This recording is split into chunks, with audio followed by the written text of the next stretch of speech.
യേശുക്രിസ്തുവിനെ ജഡത്തിൽ വന്നവൻ എന്ന് സ്വീകരിക്കാത്ത വഞ്ചകന്മാർ പലരും ലോകത്തിലേക്ക് പുറപ്പെട്ടിരിക്കുന്നുവല്ലോ.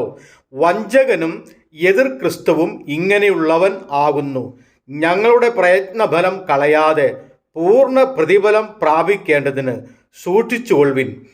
ക്രിസ്തുവിൻ്റെ ഉപദേശത്തിൽ നിലനിൽക്കാതെ അതിർ കടന്നു പോകുന്ന ഒരുത്തനും ദൈവം ഇല്ല. ഉപദേശത്തിൽ നിലനിൽക്കുന്നവനോ പിതാവും പുത്രനും ഉണ്ട്.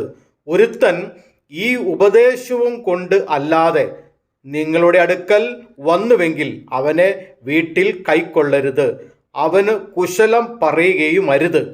അവന് കുശലം പറയുന്നവൻ അവൻ്റെ ദുഷ്പ്രവൃത്തികൾക്ക് കൂട്ടാളിയല്ലോ.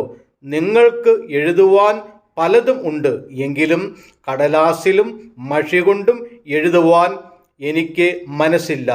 നിങ്ങളുടെ സന്തോഷം പൂർണ്ണമാകേണ്ടതിന് നിങ്ങളുടെ അടുക്കൽ വന്ന് മുഖാമുഖമായി സംസാരിപ്പാൻ ആശിക്കുന്നു.